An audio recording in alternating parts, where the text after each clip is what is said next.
안녕하세요. 오늘도 사연 살롱을 찾아주셔서 감사합니다. 두 아들을 키우고 있는 여성입니다. 모든 음식에는 유통기한이 있잖아요. 그런데 살아보니까 음식뿐만 아니라 인간관계에서도 유통기간이 있더라고요. 연인이나 친구 사이뿐만 아니라 가족도 마찬가지였어요. 유통기간이 지난 식품을 폐기 처분하는 것처럼 인간관계도 마찬가지라는 생각이 들더라고요. 그래서 과감하게 쓰레기통에 버렸답니다. 누구를 그렇게 버렸냐고, 그건 바로 우리 시댁 식구들이 결정을 내리기까지 소갈이었어요. 많이 하고 걱정도 많이 했지만 막상 해치우고 나니 속이 후련해졌어요. 그래서 현재 우리 가족은 2년 넘게 시댁과 연락을 끊고 살고 있어요.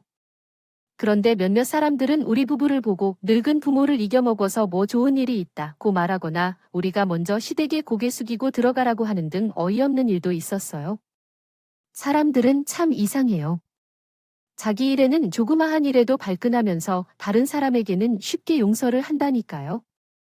우리가 시댁과 연락을 끊은 이유에는 그에 합당한 이유가 있었는데 다른 사람들은 모르고 막연하게 말하는 경우가 있어 정말 속상했어요. 하지만 그렇다고 그럴 때마다 시댁을 들켜가며 흉을 보는 것은 할 일이 아니에요. 말이에요. 그래서 이렇게 공개적으로 사연을 보내기로 결심했습니다. 제 지인 중 하나가 이 사연을 듣고 제 이해인 줄 알 것이기 때문이죠. 제게는 직접 낳은 아들 하나와 마음으로 낳은 아들 하나가 있어요. 결혼한 지 3년이 넘도록 아이가 생기지 않아서 저희 부부는 입양을 선택하게 되었고, 그렇게 만난 아이가 저희 집 큰 아들이에요. 처음 입양 얘기를 꺼냈을 때 남편은 생각지도 못한 일이라 망설였어요. 그때 제가 우리 가족의 얘기를 꺼냈어요. 사실은 그동안 자기에게 말하지 못한 얘기가 있는데, 내 남동생 말이야. 제가 10살 때 부모님이 입양한 아이예요. 결혼할 때 말을 하려고 했다가 괜히 내 동생에게 편견 섞인 시선을 보내게 될까봐 망설였어요. 보내려 하지 않았던 얘기였어요. 제 말에 살짝 놀란 듯했던 남편은 이내 평정을 찾고 조용히 제 이야기를 들어주었어요. 남동생과 처음 만난 건 저희 부모님이랑 자주 봉사활동을 다니던 시설에서 있었어요. 시설에 들어온 지 얼마 되지 않은 우리 동생은 다른 아이들에 비해 체구도 작고 내성적이어서 항상 구석에서 혼자 놀고 있었죠. 쉽게 외로워 보이는 그 아이에게 시선이 가는 건 당연했어요. 그 작은 아이의 눈동자 속에는 낯선 공간과 환경에 대한 두려움, 자신을 버린 부모에 대한 배신감, 그리고 사람에 대한 막연한 공포가 가득했어요. 철없이 뛰어놀던 나이에 알지 못해도 되는 복합적인 감정들이었죠. 짓눌려 살고 있는 아이의 모습이 너무 안타까웠어요. 저도 고작 10살 뿐이었지만 그 아이를 보살피고 싶다는 생각이 들었어요. 그래서 항상 시설에 갈 때마다 동생을 먼저 찾아보곤 했죠. 그렇게 2년 정도가 지난 어느 날, 동생도 우리 가족에게 정을 많이 느끼는 것 같아서 조금씩 다가와 주었어요. 헤어질 때마다 눈시울이 붉어지면서 다음에 언제 올 건지 물어보곤 했는데 나도 모르게 눈물이 핑 돌았었죠. 그러다 결국 부모님을 설득하여 지훈이와 함께 살게 허락해달라고 부탁하였어요. 이미 아이가 있는 집에서의 입양은 흔치 않은 경우라서 시설의 원장님께서도 결정을 신중히 한 번 더 상기시켜 주셨었어요. 혹여 저희 가족이 무거운 책임을 지게 될지도 모른다는 경고를 여러 차례 받았던 기억이 있습니다. 파양하지 않을까 걱정이 되셨던 거죠. 한 번 부모에게 버림받은 아이에게 2번이나 같은 상처를 주는 건 너무 가혹한 일이니까요. 그래서 그런 걱정을 불식시키기 위해 반년 넘게 동생을 주말마다 저희 집에 데려가서 적은 기간도 가졌고, 전보다 더 자주 시설에 찾아가면서 가족이 되는 연습을 해나갔어요. 그러자 원장님도 조금은 안심하는 것 같더라고요. 그런 노력 끝에 제 동생이 저희 집으로 오게 되었어요. 엄마가 10달 동안 아이를 뱃속에서 키웠던 것처럼 우리 가족은 동생을 가족으로 맞아들이기 위해 10달간의 노력을 했던 셈이었죠. 가슴으로 낳은 자식이라는 말을 저는 그렇게 이해할 수 있었어요. 제 이야기를 들은 남편은 생각할 시간을 좀 달라고 했더니 며칠 뒤 우리 동생이 있었던 시설에 한번 가보고 싶다고 했어요. 결혼한 후로는 쟤를 제외한 우리 부모님과 동생이 매일 시설을 찾고 있어서 엄마를 통해 원장님께 얘기를 해주시라고 부탁했죠. 그리고 그 주말에 남편과 함께 시설에 찾아갔어요. 그곳에서 우리 큰 아들을 만나게 되었어요. 12살짜리 남자아이였는데 또래보다 많이 듬직한 아이였어요. 이미 입양 시기를 놓친 탓에 나이가 더 들면 시설을 떠날 가능성이 컸죠. 말수는 적었지만 동생들을 챙기는 모습을 보니 속이 깊고 따뜻한 아이로 보였어요. 원장님은 우리 엄마를 통해 하는 말씀을 들었습니다. 제가 입양을 원한다는 얘기를 들으셨다면 어린아이들을 중심으로 만나보기를 주선해 주셨어요. 그런데 이상하게도 12살짜리 그 아이가 자꾸 눈에 띄더라고요. 생김새도 그렇고 분위기도 많이 달랐지만 처음 동생을 만났을 때 느꼈던 감정과 비슷한 것을 느꼈거든요. 그래서 남편에게 그 얘기를 했더니 놀랍게도 제 남편도 그 아이를 계속 생각한다고 했어요.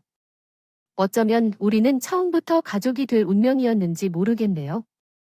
마음의 결정을 내린 후 시부모님께 입양을 하겠다는 의사를 밝혔어요. 그랬더니 시부모님이 집안을 떠나라고 소리치시는 거예요. 뭐, 입양자가 누구인지 집에 모르는 걸까요? 드리려는 말은 안 되는 소리를 하지 마십시오. 제 눈에 흙이 들어가도 이 병은 결코 안 됩니다.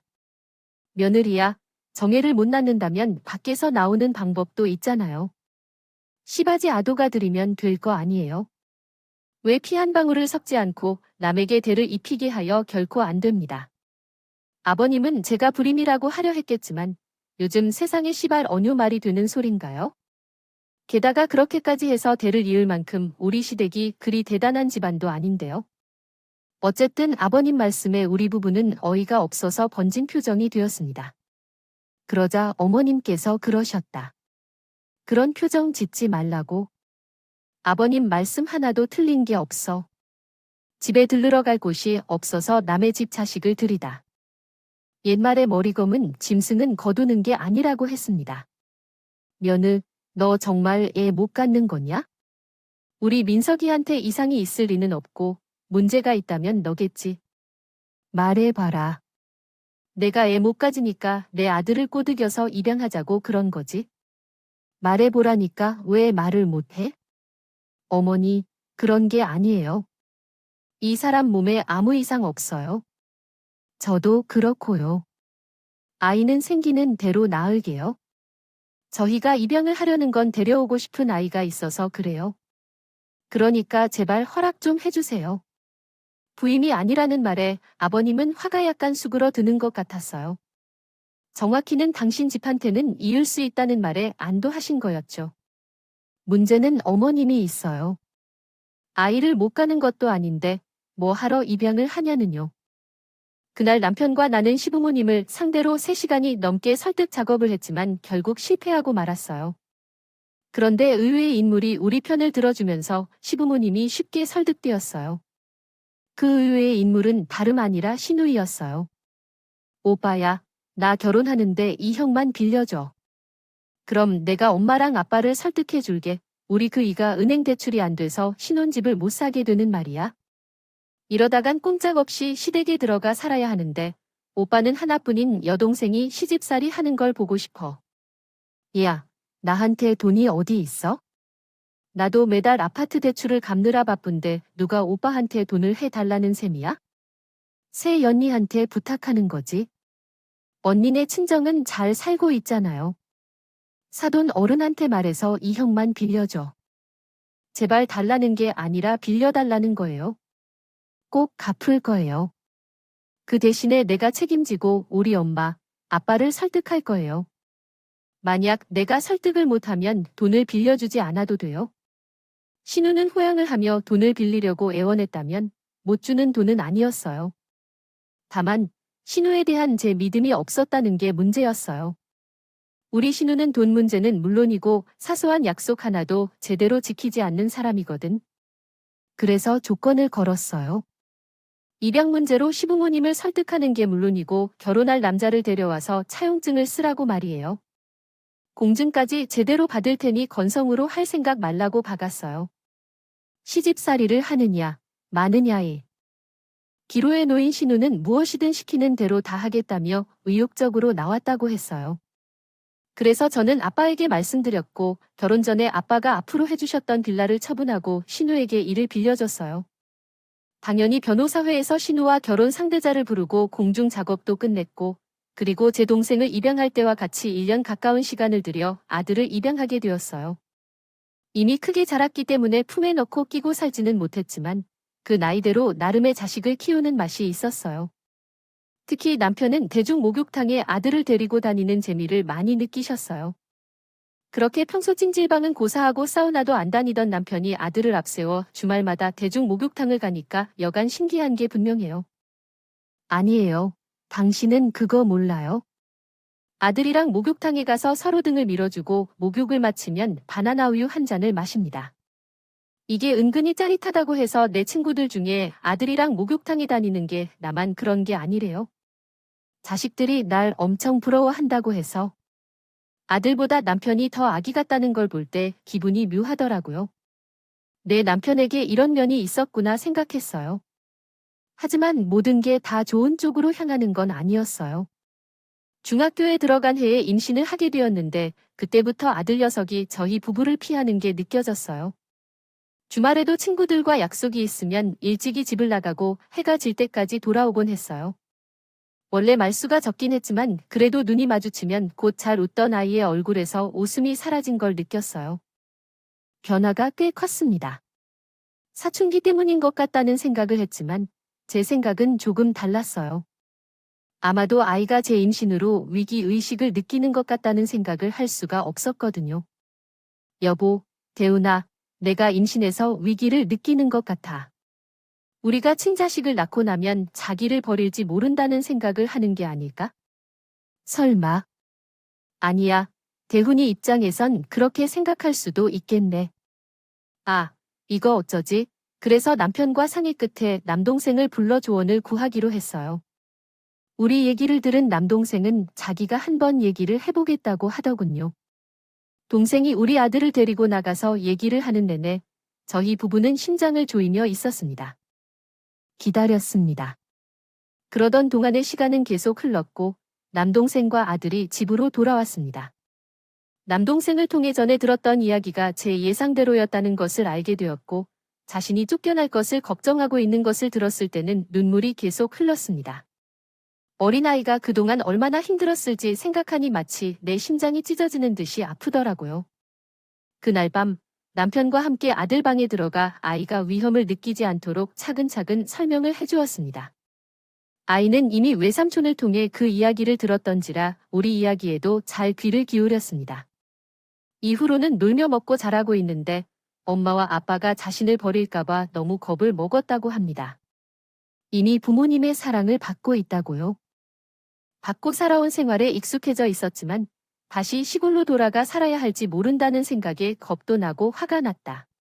그로 인해 울먹이는 아들을 보면서 나도 감정을 제어할 수 없어서 아들을 안아주고 오랫동안 울었다. 두렵기도 하고 너무 화가 나기도 했지만 하늘이 산 사이에 갇히게 해놓지 않을 것이라고 우리 가족이 헤어지지 않을 것이라고 다짐하며 말했다. 한 차례의 폭풍이 지나고 우리 집은 이전보다 더 튼튼하게 이어졌다. 손꼽아 기다리며 남편과 함께 제 출산 준비를 도왔다. 그렇게 남편과 맞붙어 두 아들의 응원을 받으며 출산을 했다. 제 출산 소식에 시부모님도 병원으로 쏟아달아 왔다고 한다. 나중에 친정 엄마한테 들은 이야기로는 시부모님은 우리 큰 아들이 인사를 해도 무시하고 막 태어난 새끼에만 집중했었다고 한다. 손자를 보러 갔다가 정신이 없어서 할머니께서 말씀하셨었죠. 두 분은 유리창을 건드려서 간호사가 안고 있는 자녀를 보면서 마치 더 큰 자녀한테 말을 건네는 것처럼 그러셨다고 하셨군요. 이제야 우리 집대를 입게 되었군요. 어디 보자. 눈매와 코가 딱 나를 닮았군요. 잘생겼다. 역시 핏줄은 못 속인다고요. 하우, 당신을 닮기는 우리 아들 판박이님이 그러셨군요. 그만큼 좋은 가족이 되었으니 씨도 둑질은 못한다는 얘기 같아요. 혹시 제가 두 다리 뻗고 자겠다는 건 우리 손자에게 차려줄 제사밥을 말씀하시는 건가요? 태어났으니 친정 엄마가 말씀해 주셨군요. 화가 나서 제 정신이 나가버렸어요. 아니, 자녀에게 그런 말을 하면 안 된다고요. 정말로 두 분 다 성격이 좀 이상하신 것 같아요. 엄마가 제대로 가르쳐 주셔야죠. 대훈이가 많이 속상했을 텐데 말린다고 안 할 분들이니 오히려 태원이한테 불똥이 튀기지. 태원이는 나랑 내 아빠가 잘 챙기고 있으니 걱정 마. 그리고 내 시부모님의 마음도 이해해드려야 해. 자기 핏줄이 귀하다는 건 당연한 거 아니겠니? 그동안 그렇게 바라던 손주를 보셨는데 얼마나 기뻐하실지 알겠지만 저도 잘 알지만 조금만 우리 큰 어머니 마음을 생각해 주셨으면 좋겠어요. 또한 한편으로는 앞으로도 이런 일로 우리 큰아들이 상처받는 일이 비일비재할 것 같아 걱정이 든다. 그리고 그런 걱정은 얼마 지나지 않아 현실이 되었어요. 우리 부부는 재출산 후 천명절에 두 아이를 데리고 시댁에 갔어요. 제가 주방에서 일을 하는 사이 큰아이가 지동생을 기저귀에 갈아주고 있었어요. 기저귀 가는 솜씨가 아직 서툴러 그랬나 봐. 아이가 뒤척이며 낑낑거린 거죠. 그랬더니 어머님이 득달같이 달려와서 우리 큰애를 밀치고 소리쳤어요. 어디서 함부로 내 손주 몸에 손을 대? 너 솔직히 말해. 너 우리 동훈이 꼬집었어? 그러지 않았는데도 순하디순한 우리 손주가 왜 칭얼하는 거야? 너 평소에도 우리 손주 꼬집고 그러지 않았어. 어서 말해.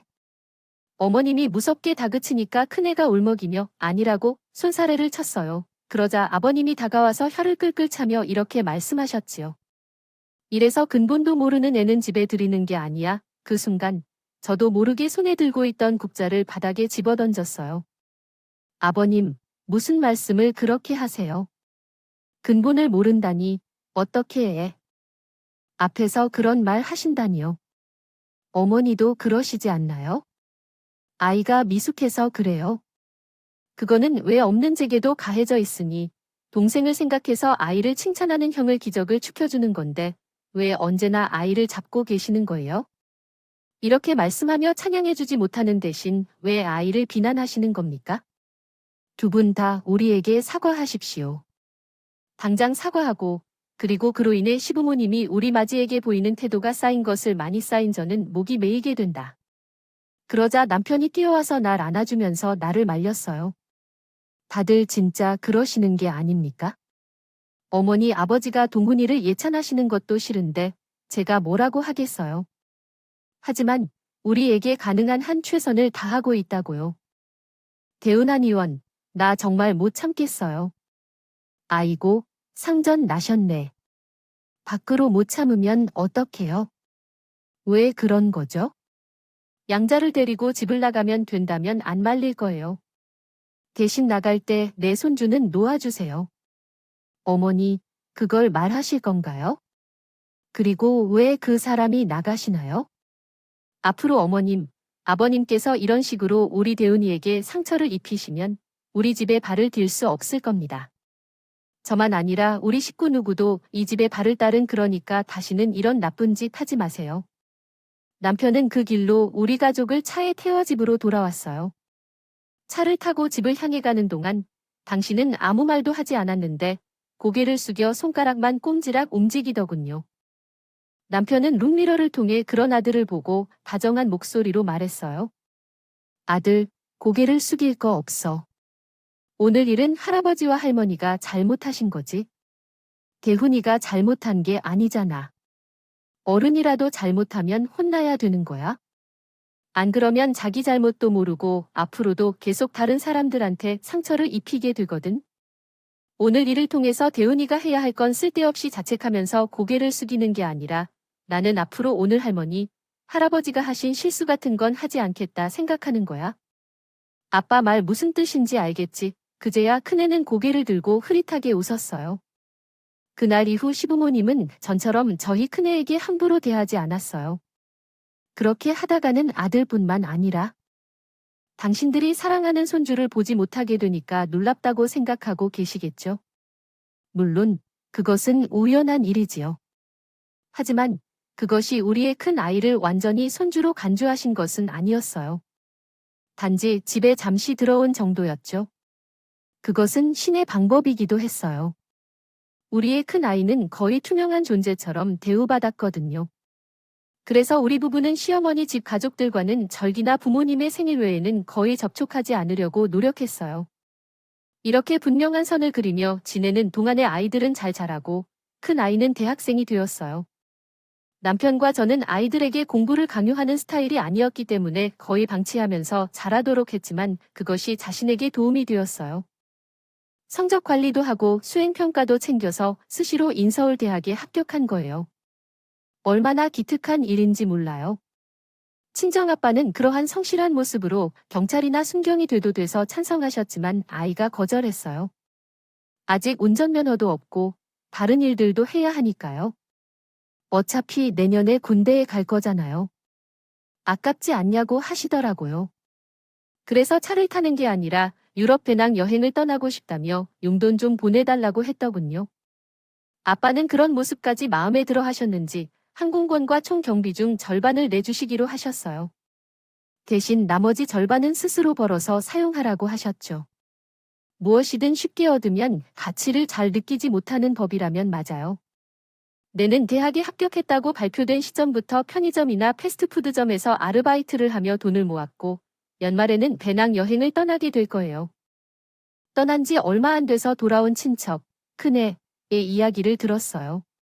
친척은 유럽으로 배낭 여행을 떠났다가 급하게 돌아왔는데 이유를 물어보니 할머니께서 급하게 찾아가길 원하셨다고 했다고 해요.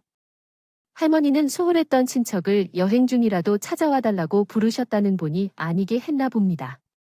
그래서 친척과 함께 할머니 댁으로 가려고 하는데 친척 아이는 혼자 가겠다고 하며 할머니가 엄마와 아빠에게는 비밀리에 오라고 말했다고 해요.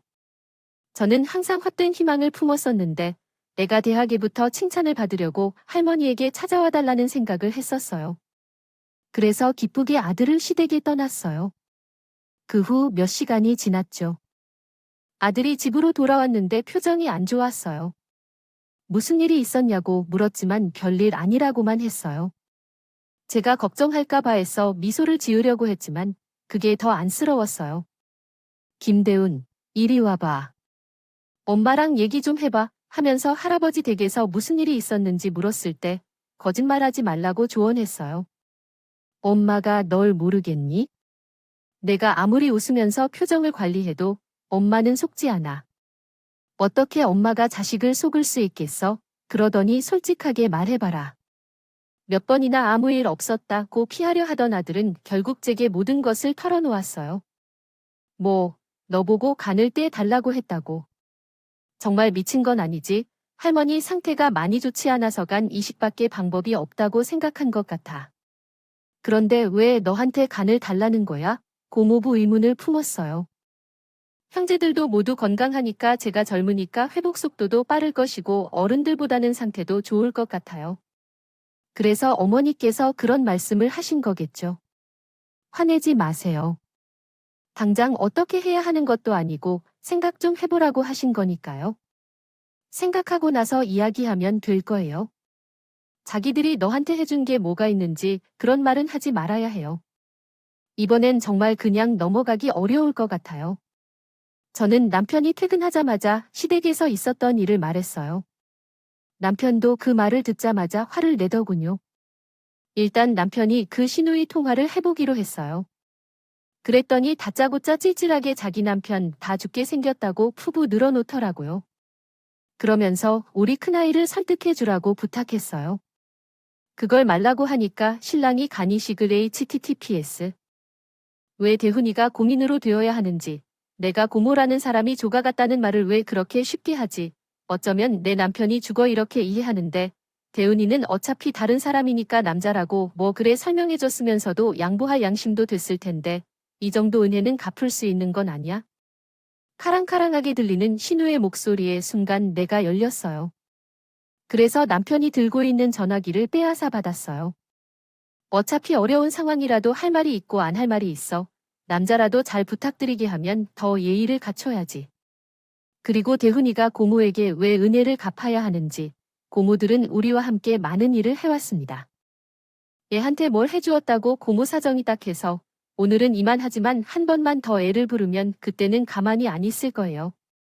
그래서 전화를 끊었어요. 기존에 준비한 배낭 여행을 망치고 돌아온 큰애는 어차피 이렇게 된 거 아르바이트나 하면서 학비를 벌겠다고 했어요. 그날 이후 시누이 노시 택도 잠잠해져서 그 사건이 일단락된 줄 알았는데 그게 끝이 아니었다는 거였어요. 수면 유로만 들켜나지 않았을 뿐이었고, 그런 사실을 모르고 있던 저는 아르바이트 자리를 구하는 큰애에게 카페를 하는 제 친구를 소개했어요. 친구는 며칠 동안 아르바이트를 시켜보니 제 아들이 실력도 있고 부지런해서 마음에 들었다며 내용이 좋다면 약학원에 입학해도 좋다며요. 나중에도 일을 계속해 주기를 요청했다고 하더군요. 이미 자기 용돈이 필요한 상황인 큰 애도 기꺼이 도와줄 것이라고 했어요. 그러던 중 큰 애가 고등학교 졸업식이 다가오는 어느 날 친구가 전화를 했다고 해요. 응, 너희 신우이 시어머니의 행동이 과하지 않아? 난 내가 더 못했어서 너한테 전화한 거야. 난 아무리나 아들이 친손을 주는 게 아니라고 해도 가족으로서의 시간을 함께 보낸 세월이 있는데 남도 아니고 할머니 같은 사람들이 어떻게 그렇게 함부로 대하는 거야? 친구의 이야기에 따르면 시어머니와 시누이가 번갈아가며 제 아들에게 맡긴 돈을 찾아와서 놓으라고 난리를 쳤다는 것 같아요. 그리고 제 아들이 그 돈을 간이식으로 협조하지 않으면 우린 이렇게 해야 한다며 알아듣혔나 봐요. 그 말을 듣자마자 비가 거꾸로 내린다는 거예요. 솟는 것 같았어요. 그때 마침 남편이 퇴근했고 저는 남편 앞에서 엉엉 울면서 더는 이렇게 못 살겠다고 하소연을 했어요. 자초지종을 들은 남편은 안방으로 들어가서 제 화장대 서랍을 뒤졌어요. 그리고 예전에 신우의 돈을 빌려주고 받았던 차용증을 꺼내 들었어요. 화장실에 들어갈 때 마음 다르고 나올 때 마음 다르다고 신우 부부는 그동안 이제자 한 번 보내지 않았어요. 그래서 빌려준 2억 원 중 돌려받은 건 한 푼도 없었어요. 항상 우리를 보면서 형편이 어렵다며 돈 좀 꿔달라는 소리를 해서 돈과 풀한 마을을 차마 하지 못했다. 살림이 좀 피면 다만 몇 푼이라도 갚은 척은 하겠지 하고요. 기다렸지만 그런 식으로 지나다 보니 나도 그 돈에 대한 일을 잊고 있었어요. 정확히 말하자면 잊었다기보다는 거의 포기한 상태였다고 해야 맞겠죠. 그런데 남편이 이러한 상황에서 그 차용증을 꺼내 들었어요. 여보, 어디에 가자? 남편은 잔뜩 굳은 얼굴로 겉옷을 입고 말했죠. 그렇게 남편을 따라 나섰지만 가보니 신우의 남편이 이번에 입원한 병원이었어요. 저희가 병문안을 했을 때는 분명히 다인실이었는데 언제 1인실로 옮겼는지 알고 보니 거기에 계셨어요. 돈이 없다며 그러던 신우는 자신의 엄마와 소파에 앉아 멜론을 먹으며 TV 드라마를 보고 계셨습니다. 우리 부부가 들어가자 빨리 웃은 얼굴을 숨기고 우거지상을 지었어요. 그리고 1인실로 옮겼다고 하니까요. 병실이 없어서 변명을 했어요. 그래서 여기 몇몇을 있기로 했어요. 보험이나 그런 건 비싸지도 않고 그건 맞아요. 그동안 그녀가 보조 침대에서 자면서 지낸 거 보니 간호사들이 하기 귀찮아 했던 것 같아서 몇몇을 편히 쉬라고 내가 병실을 바꿔주었죠. 모녀가 되는 소리를 했더라고요. 어머니, 변명 안 하셔도 돼요. 그리고 다음에 거짓말을 할 때는 제대로 좀 해주세요. 어떤 보험사가 1인실을 처리해준다는 말이 되는 소리를 하세요? 그리고 고작 우리 이과 병실 문제로 찾아온 게 아니에요. 우리 사이에 더 중요한 일이 아니었나요? 그래도 1인실에서 멜론을 먹으면서 여유롭게 지내는 모습 보니 그나마 이러기에 편안해지네요. 아까 남편이 건네준 차용증 봉투를 신우한테 드리라니까요. 건네주신 글을 정리하겠습니다. 이거 기억나죠? 나한테 빌려준 2억 차용증에 명시된 대로라면 매달 내 계좌로 은행 이자를 송금하길 약속했었는데 수년이 지나도록 10원도 입금이 없네요. 그래서 돈을 회수하려고 할 때 언니가 갑자기 이러면 어떡해요? 언니 눈에는 우리가 고통받는 것이 안 보여요. 병든 사람 앞에 두고 이렇게 할 수가 있어요? 언니가 이렇게 하면서도 사람이라고요. 사람인데 사람으로서 제대로 행동하고 있죠? 같은 사람끼리 서로 가르쳐주는 것이 아니라 서로 도와주지 않는 말짓거리는 사람이 할 짓이 아닌데요. 그렇게 옹율이 필요하다면 옹율을 할 수 있도록 그 간을 떼어서 주세요. 이젠 짜증을 내고 있는 것 같은데 그런 상황에서 그 간을 떼어서 남편에게 기증하는 것이 좋겠네요. 내가 이야기했던 거죠. 한 번 더 우리 아들을 괴롭히지 마세요. 그렇게 계속 안 일어날 거예요. 부디 어떤 부모가 자식을 함부로 다루는 것을 보지 못하게 해야 합니다. 오래 참을 수 있었던 것도 가족들이기 때문이었는데 이제는 더 이상 참지 말아야겠어요. 부모이니 형제이니 연락을 끊으면 끝이라고 말했어. 시어머니는 손에 얼굴을 올려 앉으셨어요. 넌 무슨 소리야? 누가 연락을 끊어? 누구인데? 그럴 필요 없어. 어머니가 그토록 소중히 여기시는 어머니의 아들이잖아. 내가 아낀다면 여기 모르셨어요. 그러자 시어머니는 갑자기 나를 향해 돌진해 내 역사를 쏟아내려고 했어. 이런 망할 녀석아. 내가 중간에서 이간질한다고? 어차피 부모도 없는 것을 데려와 키울 거라면 이렇게라도 활용하는 게 그만이죠. 내가 뭘 해도 이러한 내 말이 연을 끊을 정도로 심각하게 짓거리지 마라. 그 덤년이나 끊어라. 내 아들과 손주를 내놓고 그년이랑 내가 데려온 그 아이로 나가거라. 어디서 그 힘이 생겼는지 나를 바닥에 엉덩방아를 찍게 만들었어. 그로 인해 입원실에 들어오자마자 화를 견디고 있던 남편이 어머니를 향해 소리쳤어. 그만 좀 하세요. 이런 식으로 언제까지 계속하려고 하는지 누구의 뜻대로 사람을 내쫓겠나요? 어머니는 상황을 파악하지 못하시거나 알면서도 그러시는 건지 궁금합니다. 저는 어머니 없이는 살아도 이 사람 없이는 살 수가 없어요. 내 형과 연을 함께하고 싶습니다. 끊고 살아도 내 자식들이랑 하루도 떨어지지 못하니까 어머니랑 정은이는 나한테 고작 그 정도밖에 되는 사람들이라고 합니다. 그래서 앞으로는 내 아내와 아들에게 함부로 하지 마세요. 아니, 앞으로 연락도 하지 마세요. 지금부터 우리는 가족이나 아주 친한 사이도 아니니까. 은정이야, 너도 마찬가지야. 너도 이 사람에게 돈을 빌려주고 있는데 이자를 청구하지도 않으면서 그동안 남편이랑 해외여행이나 골프 여행 다니며 살았다니까. 나도 다 안다. 그래도 동생이라고 그 사람에게 말하지 못하고 숨겨왔는데 내가 이렇게 나서니 어쩔 수 없다. 너희 집을 뺏어갈 수밖에 없겠구나. 국어 선생님께서 이번 주까지 2억 원을 사랑 계좌로 보내주시면 법정 절차를 통해 제대로 해결할 거라고 합니다. 그때에 나와 남편은 시부모와 관계를 끊고 집으로 갈 거예요. 돌아온 그 다음 날 아버지와 어머니께서 우리 집을 찾아오셨습니다. 그들은 한참 동안 문을 두드리지만 우리가 문을 열지 않아서 들어갈 수 없었습니다. 신우는 전화에 받지 않자 음성 메시지를 남겨오면서 미안하다고 말했고 한 번만 볼 수 있도록 부탁하는 말을 남겼습니다. 그렇죠. 그러나 이상하게도 그런 신우를 전혀 불쌍해하지 않았어요. 신우이가 오는 것은 마치 악어의 눈물 같았거든요.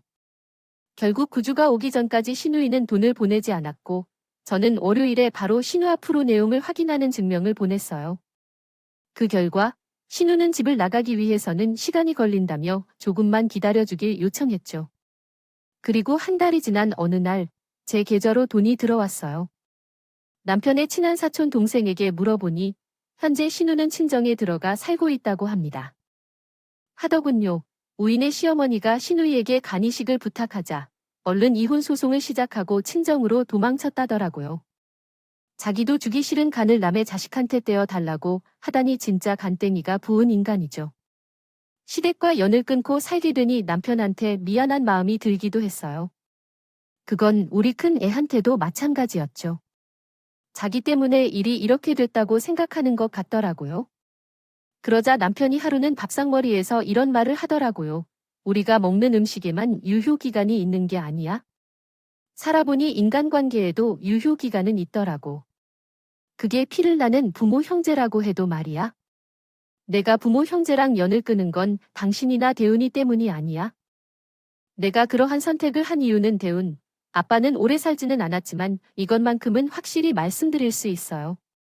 대운이 너를 고통스럽게 하는 사람이라면 그 사람들을 창고로 넘겨주는 것이 아니라 관계를 끊는 것도 한 가지 방법이에요. 너를 사랑하는 사람이라면 너를 고통 주지 않을 거야? 너를 괴롭힌다는 건 그 사람들이 너를 사랑하지 않기 때문일 거야? 이런 사람들은 과감하게 버리는 게 좋아. 엄마와 아빠는 앞으로도 아들을 고통스럽게 하는 사람은 용서하지 않을 거야? 너는 우리 아들이니까. 남편의 말에 의해 큰안반도 코끝이 시큰하게 변했다. 단단하고 굳어져 붙도록 만들어줬어. 벌써 2년이 흘렀지만 여전히 나는 남편을 부모의 형제외로 분리된 비정한 며느리로 계속 살아가고 있어. 낙인이 찍혀 있어요. 하지만 괜찮아요. 내 옆에는 언제나 든든인 남편이 있고 세상 무엇과도 바꿀 수 없는 소중한 두 아들이 있으니까요. 이 험한 세상을 살아가는데 든든인 내 가족이 있다면 저는 겁낼 게 없거든요. 지금까지 제 이야기를 들어주셔서 감사합니다. 가족들과 항상 건강하고 행복하세요, 여러분. 사연 댓글의 응원과 현명한 조언을 부탁드려요. 좋아요와 구독은 제게 큰 힘이 됩니다. 오늘도 좋은 일 가득하세요.